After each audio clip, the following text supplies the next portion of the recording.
Hello বন্ধুরা, আজকে তোমাদের একটা মজার গল্প বলবো। সৃষ্টিকর্তা যখন গাধাকে সৃষ্টি করলেন, তিনি গাধাকে বললেন, তোমার কার্য হলো তুমি যতদিন বাঁচবে তুমি ভারী জিনিস বহন করবে এবং খুব কষ্টে তোমার জীবন কাটবে। তার জন্য আমি তোমাকে 50 বছর আয়ু দিলাম। গাধা তখন সৃষ্টিকর্তাকে বলল, আমার 50 বছর আয়ু দরকার নেই, আপনি আমাকে 20 বছর আয়ু দিলেই যথেষ্ট। সৃষ্টিকর্তা তাতেই রাজি হলেন।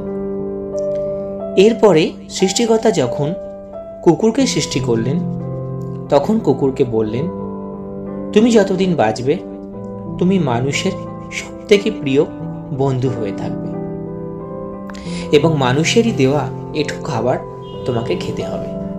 তার জন্য তোমাকে 30 বছর আয়ু দেওয়া হলো। কুকুর তখন সৃষ্টিকর্তাকে বলল, হে ঈশ্বর, আপনি আমাকে যা কার্য দিয়েছেন তাতে আমি খুব খুশি, কিন্তু আমার 30 বছর আয়ু প্রয়োজন নেই, আপনি আমাকে 15 বছর আয়ু দিলেই যথেষ্ট। সৃষ্টিকর্তা তাতেও রাজি হলেন। তারপরে সৃষ্টিকর্তা যখন বাঁদরকে সৃষ্টি করলেন, তখন বললেন, তুমি যতদিন বাঁচবে তুমি এ ডাল থেকে ও ডালে ঘুরে বেড়াবে আর তোমার মজার মজার কীর্তি দেখিয়ে তুমি মানুষকে হাসাবে। এর জন্য তোমাকে 20 বছর আয়ু দেওয়া হলো। বাঁদর সৃষ্টিকর্তাকে বলল, হে ঈশ্বর, আপনি আমাকে যা কার্য দিয়েছেন তাতে আমি খুব খুশি, কিন্তু আমার 20 বছর আয়ুর প্রয়োজন নেই, আপনি আমাকে 10 বছর আয়ু দিলেই যথেষ্ট। সৃষ্টিকর্তা তাতেও রাজি হলেন। এরপরে ঈশ্বর যখন একজন পুরুষ মানুষকে সৃষ্টি করলেন, তখন তিনি তাকে বললেন, এই যে প্রাণীরা আছে এই সমস্ত প্রাণী থেকে তোমাকে সব থেকে বেশি বুদ্ধিমান বানানো হলো এবং তুমি এদের সবার উপরে কৃতিত্ব করবে। তার জন্য তোমাকে 20 বছর আয়ু দেওয়া হলো।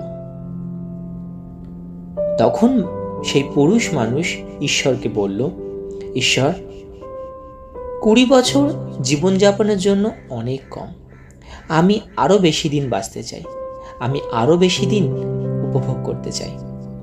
তাই ওই যে গাধার যে 30 বছর ফিরিয়ে দিয়েছিল, আর ওই যে কুকুরের যে 15 বছর ফিরিয়ে দিয়েছিল, আর এই যে বাঁদরের 10 বছর ফিরিয়ে দিয়েছিল, সেগুলো আমাকে দিয়ে দিন।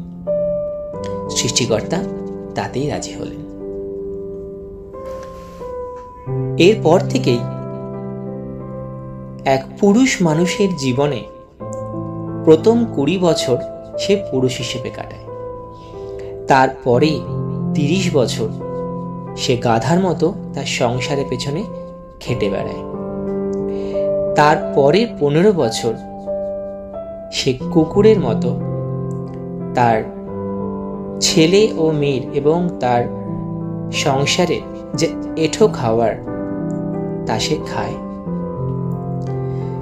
এবং তারপরে যে 10 বছর সে বাঁদরের মতো যেই ছেলে যেই মেয়ে তাকে যেখানে রাখে সে সেখানে যায়, আজ এই বাড়ি তো কাল ওই বাড়ি, এবং তার হাসি কার্য দ্বারা তার নাতি নাতিকে সে খুশি করে। তো বন্ধুরা, এই হলো এক পুরুষ মানুষের জীবন কাহিনী। হ্যাপি ফাদার্স ডে সবাইকে।